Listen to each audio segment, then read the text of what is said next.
Bienvenue sur Le cinéma est partout.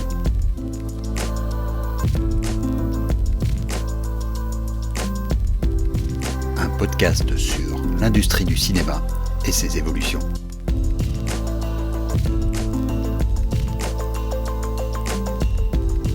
C'est une bien vieille antienne qui revient régulièrement sur le devant de la scène.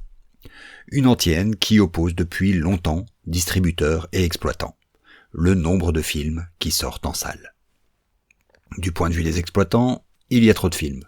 Du point de vue des distributeurs, évidemment, il n'y a pas assez d'écrans. Il y a quelques semaines, une interview croisée, publiée dans le journal De Morgen, en flamand donc, a fait le tour des milieux concernés. Les trois personnes interrogées sont trois types d'exploitants bien distincts. Eddie Duquesne, du méga-groupe Kinépolis, Alexander Van de Putte, exploitant des trois mini-complexes Lumière, et par ailleurs distributeur entre autres de Close, et enfin Wendy Vercauteren qui exploite le Sphinx à Gand. Tous trois s'exprimaient sur le paysage cinématographique post-corona, la chute du nombre de spectateurs, l'arrivée de méga-succès, les changements stratégiques des majors, la hausse des prix de l'énergie, etc. Évidemment, la question du nombre de films sortis est revenue sur la table. Je vous traduis la réflexion d'Eddie Duquesne. Peut-être devons-nous nous concentrer sur moins de films que nous garderions plus longtemps à l'affiche. En 2019, nous avons montré 400 films dans nos salles belges, et nous avons fait 80% de nos ventes de tickets avec 79 d'entre eux. Nous jetons des films sur l'écran et on regarde ce qui y reste accroché. On peut faire autrement. Cela semble frapper au coin du bon sens. Mais l'est-ce vraiment ? Ce qui est étonnant dans cette réflexion, c'est qu'elle méconnaît quelques principes économiques de base de l'industrie en général et des industries culturelles en particulier, pourtant connues depuis des années. 1. Les chiffres que cite Duquesne correspondent avec une précision qui ferait presque peur à une hypothèse économique qu'on appelle abusivement le principe de Pareto. Celui-ci veut, en gros, que 20% des causes soient responsables de 80% des conséquences. En termes commerciaux, 20% des produits produisent 80% des recettes. Soit, sur 400 films, 80 d'entre eux produiraient 80% des recettes. Exactement ce qu'a calculé Duquesne, à un film près. 2. C'est un biais logique bien connu de croire que nous pouvons prédire l'avenir à partir de notre interprétation du passé. Il suffit, pour se convaincre du contraire, de se dire que l'année de référence citée ici est 2019, soit avant un événement que personne ne pouvait prédire, et qui a littéralement bouleversé tout ce qu'on croyait acquis dans l'industrie du cinéma. Refaire les mêmes calculs pour 2022 conduirait sans doute à des résultats bien différents. Ce genre de réflexion fait l'impasse sur l'imprévu, l'improbable, dont on n'arrête plus de voir à quel point il influence notre monde. 3. Il existe une citation, probablement fictive d'ailleurs, régulièrement citée à la blague dans les milieux du marketing. Elle dit à peu près ceci. La moitié de l'argent que je dépense en publicité est gâché. Le problème, c'est que je ne sais pas quelle moitié. Il est purement incantatoire, dans une industrie culturelle, de dire qu'on va se focaliser sur les succès, puisqu'on est tout simplement incapable de savoir à l'avance quel film sera un succès. Qui aurait pu prévoir que Zillion soit un tel carton et que Lightyear soit un flop relatif? Quelles recettes communes ont réellement un pur film de nostalgie, comme Top Gun Maverick, et Avatar 2, par exemple? Choisir les futurs gagnants du box-office est une tâche tout bonnement impossible. 4.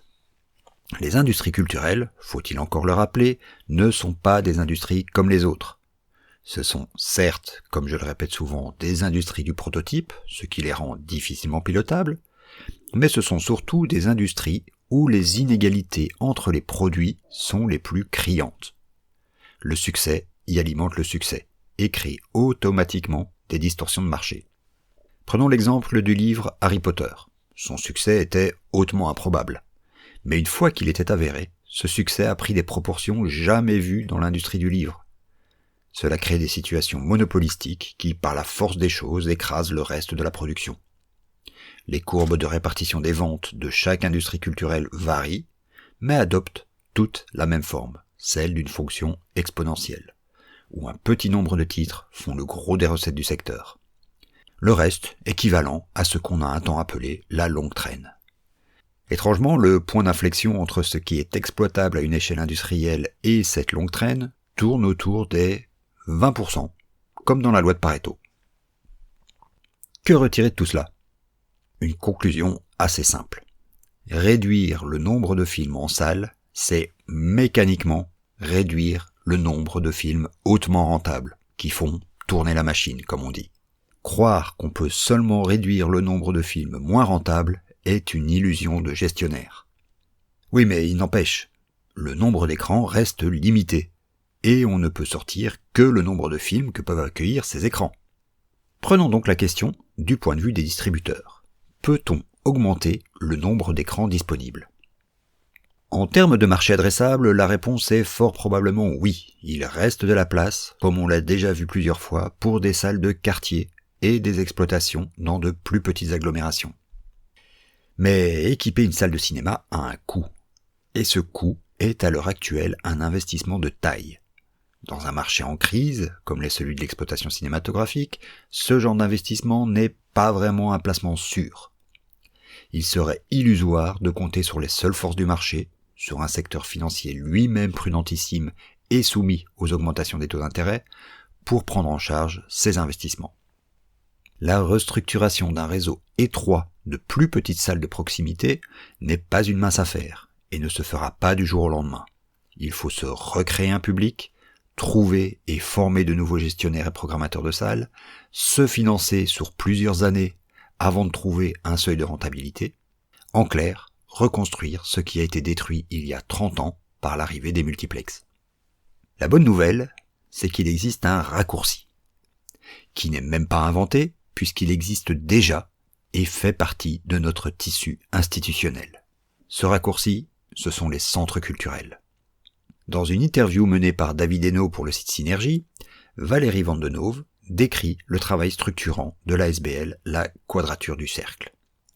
Cette structure coordonne la programmation cinématographique des centres culturels, ce qui lui permet de trouver des financements auprès du Centre du cinéma et de l'audiovisuel et du programme Europa Cinéma.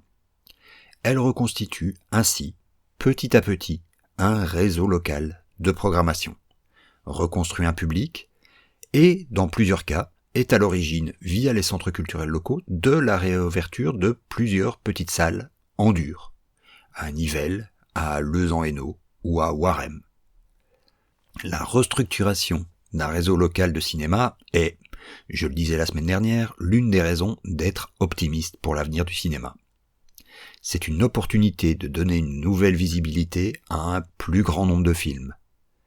Et plutôt que réduire le nombre de films distribués, et donc produits, de les augmenter, histoire de jeter encore plus de films sur les écrans pour voir ce qui y colle, pour paraphraser Eddie Duquesne. Parce que c'est comme ça que fonctionne l'industrie du cinéma, et ce n'est pas prêt de changer. À la semaine prochaine.